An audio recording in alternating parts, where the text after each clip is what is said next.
Well, this is a strange one. I don't know about you people from Sydney. So, it's from Kathy Newman,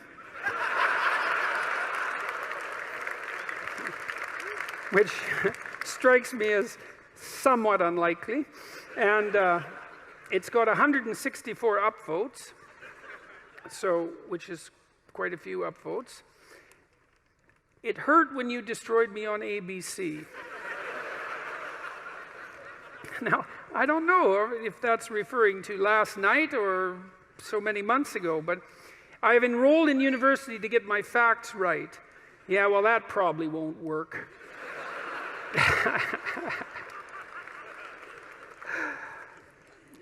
Thank you for enlightening my soul.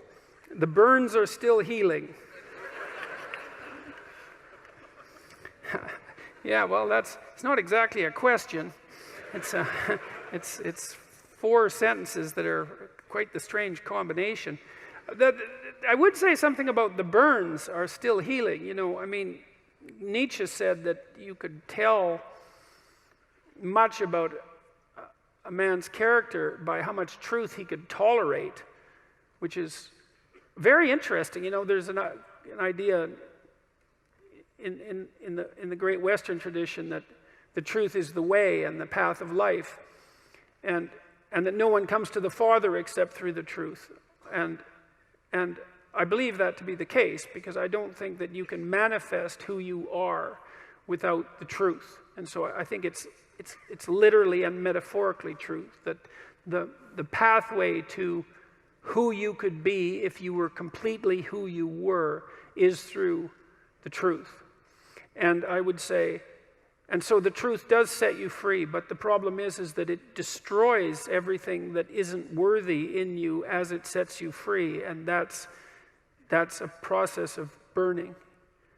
And it's painful, because you cling to what you shouldn't be, partly out of pride and partly out of ignorance and partly out of laziness, and so then you encounter something true, and you all know this perfectly well, because when was the last time that you learned something important that wasn't a blow of some sort, you know? And it's often you look back at your life and you think, oh God, I really learned something there. I wouldn't want to do that again, but it really changed my life. I mean, sometimes it can really destroy you, you know, an encounter with the truth, and you never really recover. But now and then something comes along and straightens you out, and a lot of you has to go. A lot of you has to burn away, you know, and I suppose in some sense the idea is that everything about you that isn't worthy is to be put into the flames. And that's another reason to be not so casual about claiming what you believe, because it isn't something that you undertake without due caution. You know, I learned when I was a kid, about 25 or so, a little older than a kid, that almost everything that I said was one form of lie or another. And I wasn't any worse, I would say, than the people that I was associating with, or any better. And the lies were manifold, you know. They were attempts to win arguments for the sake of winning the argument. That might be one.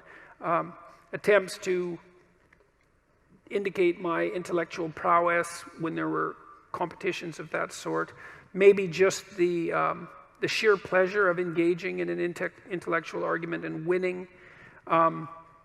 My inability to distinguish between ideas that I had read and incorporated because I had read, but hadn't realized that I hadn't yet earned the right to use, all of that.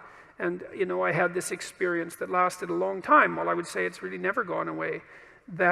And I think this was the awakening of my conscience, essentially. And I didn't realize this until much later, when I was reading Socrates' Apology.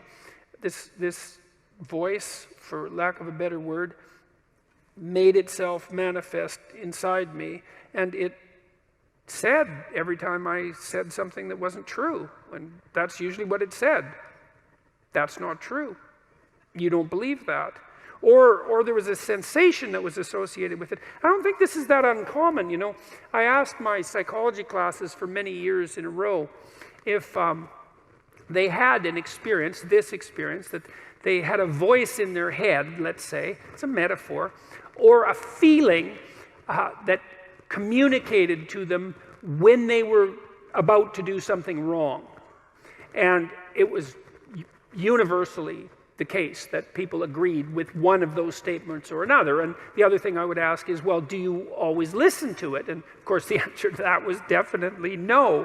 But that's also very interesting, you know, that you can have this faculty, this conscience. This seems to me to be very tightly associated with the idea of free will, is that you can have this internal voice, this daemon, the root word for democracy. Oh yes, I didn't finish that story. So yes, well, it's important. Well, so Socrates' daemon told him it was his moral guide.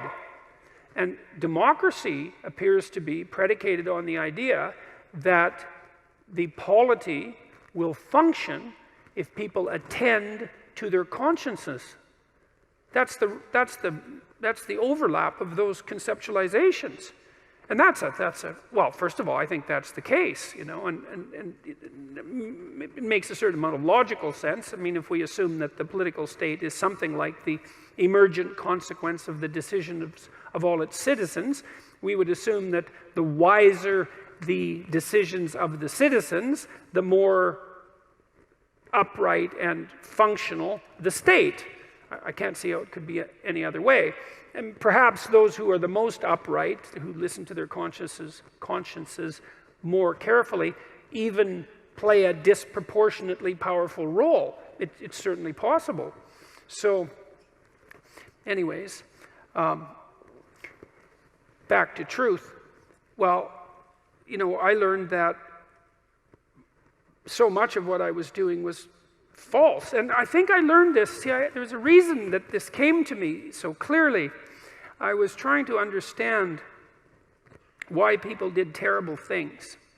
And I was really concentrating on the terrible, terrible things that people do. And I was interested in Auschwitz, for example, and not as a political phenomenon, but as a psychological phenomenon. I was curious about how you could be an Auschwitz guard. And I wasn't really curious about how you could be one, because, well, you could be one, of course. I was more curious about how I could be one, being such a good person as I thought I was. But I also knew that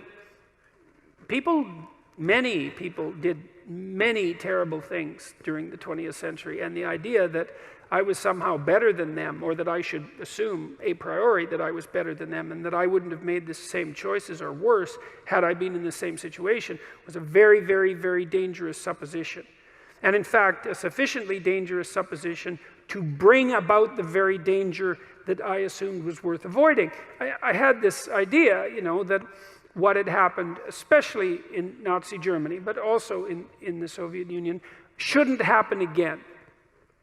That what we needed to do, because of what happened in the 20th century, especially because we also managed to create hydrogen bombs, that we had become so technologically powerful that there wasn't time for that anymore, that time for that was over, and that we really needed to understand why it happened, and that perhaps we could go deep enough in that understanding, which is, I think, what happens when you go deep into understanding, so that you could stop it.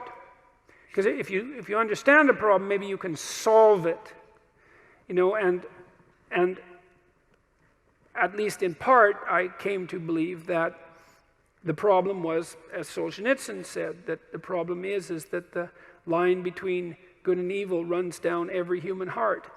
And I was reading Jung at the same time, you know, and he believed that the human soul was a tree whose roots grew all the way to hell, and believed also that in the full investigation of the shadow, which was the dark side of the human psyche, was that it was bottomless, essentially, that it was like an experience of hell. And that also struck me as true. And that the way to stop those sorts of things from happening was to stop yourself from being the sort of person who would do it, who would even start to do it. Because the other thing you learn when you learn about atrocities of that sort, you could read Ordinary Men, by the way, which is an unbelievably great study of exactly this sort of phenomenon. It's on my book list on my website. It's about a group of German policemen who were turned into brutal murderers over a period of months when they went into Poland after the Germans had marched through. And they were just ordinary middle-class men. And they weren't forced into this by their leadership, by the way, either, which is one of the things that makes the book so interesting. So for me, it was a matter of understanding that if we want this sort of thing to not happen anymore, then we have to start to become the sort of people who wouldn't do it, which seems rather self-evident, all things considered, unless, you believe that we're the pawns of social forces, for example, like the Marxists do. And I don't believe that, because we're also the creator of social forces. And we're also capable of standing up to social forces, because I would say the individual is more powerful than the social force, all things considered. Interestingly enough, that the way to stop such things from happening, the way to remember properly, is to understand that you could do it, that you could do those terrible things, because the people who did them were like you, and that the way out of that is to stop being like that. And the way you stop being like that is, well, at least in part, by ceasing to tell yourself lies that you don't believe in, and that you shouldn't act out. And, and that's made a huge difference in my life, for better or for worse. I mean, it was a very uncanny experience, I would say, because it's very discombobulating to experience yourself as fragmented enough so that much of what you do and say is actually false. It's a lot of work to clean that up, a lot. But the consequences are, in principle, worthwhile. And so that was part of what understanding that was part of what drove me towards clinical psychology, say, and away from political science and law and from politics in general, because I started to believe that, and I think this is the great Western idea, which people were quite irritated about, by the way, on Q&A last night as well, that the proper route forward for the redemption of the individual and for mankind as a whole is as a consequence of the redemption of each individual. And I truly believe that.